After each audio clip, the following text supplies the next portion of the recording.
After we had our daughter Kayla, we had some complications and we weighed all our options. We wanted to have more kids, and after looking at the different options that we had available, we really liked the idea of surrogacy. Starting a family where you know the entire process, right? You were able to pick the egg donor, you knew the surrogate, you knew the person that carried, and so there's some security and some safety in that you've been a part of the entire process.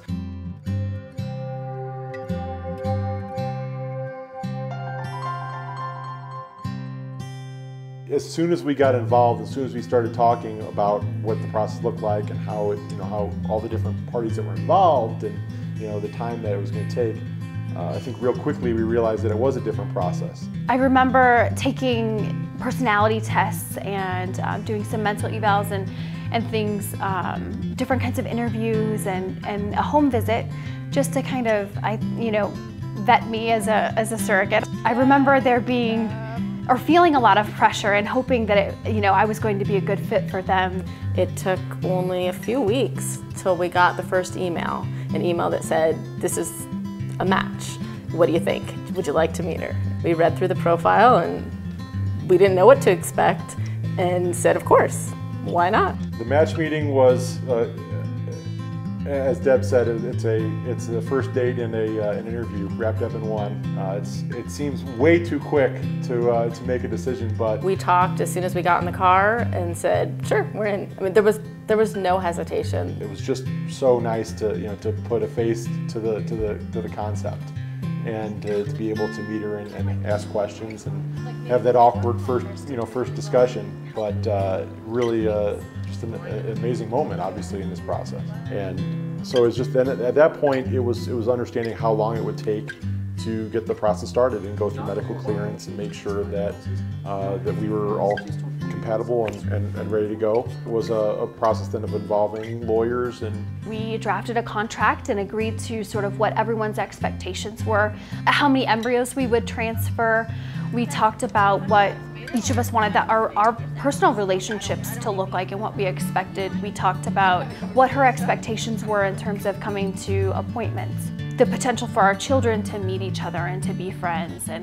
And once that's finalized, then I had regular contact with my intended parents. They're now establishing their relationship. The nurse gives them a calendar. The surrogate starts her medications. She gets a date where the surrogate will come to the fertility center for the embryo transfer. Hopefully she becomes pregnant and there's a baby or babies at the end of the 9 months. For me personally, one of the hardest parts about coming out was the thought that I would never be able to have kids of my own. The amazing thing about surrogacy is it's a gift to anyone who, for whatever reason, can't have a child of their own. But I think it has a special meaning for an LGBT couple, because I didn't know that this was a possibility, and I didn't think it was something that I would ever be a part of. For a same-sex couple, particularly two men, we enter into the process knowing that someone is helping us, and it's a positive experience because obviously without a gestational surrogate we wouldn't be able to have children of our own. Family really is a social construct, and family is what you say it is. And for us, our children have two fathers and a gestational surrogate. Heather is an important part of their life, and we hope she always will be. I think until you've been a surrogate, you really don't understand completely that from the very beginning of the process, you're going in knowing this is very different from carrying your own child. You're doing this for someone else, and you have to want to do that for someone else. They don't see what they've done or what they plan to do as being that extraordinary. It's not financial, it's not even interpersonal, it's more, they feel a calling, I think. The fact that another woman is carrying our child is made a lot easier by the fact that we have such an amazing surrogate. She is the proactive one. She's the one that researches and knows everything. It's changed my life. I will never be the same person having done this for this couple, helping them become parents. It was hard sometimes, but mostly just completely amazing. She was done having her own children, and what better way to give back to someone else than to help them have their own.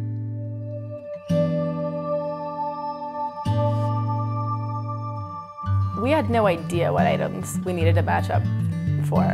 And that's where ConceiveAbilities came into play, to be able to ask us the questions. How do you feel about certain medical situations that might arise? Some things were more technical in nature, like terminating a pregnancy. Is that something you're comfortable with? Under what conditions would you want to? Every conversation that you have with ConceiveAbilities, I think, is an opportunity for them to learn about you and for you to learn about them. And they're able to take that information and use it when they start trying to look for a match for you. It's really important for the agency to be at the front line of the matching process and identify ahead of time whether or not we think that match that we're proposing has the integrity to go the distance. When I met the couple, I just felt like we really wanted the same things. I think that we wanted to be in contact, we wanted a relationship, we wanted to, we were team baby, that's what we called ourselves.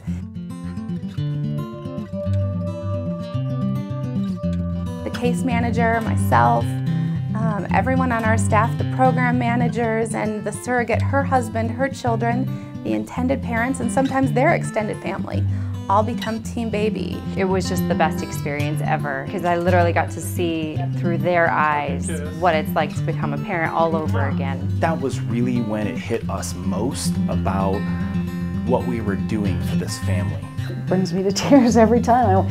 It's just so cool for them to see this really was going to work. This really happened. I actually get to hold my own baby. I remember getting a phone call from her, and so I knew immediately. And I think she said she was in the car, she had to pull over, she was crying. I was crying. And the day that they finally get to hold them, it's really gonna be incredible. There's really no feeling like seeing your child for the first time is something I'll never forget.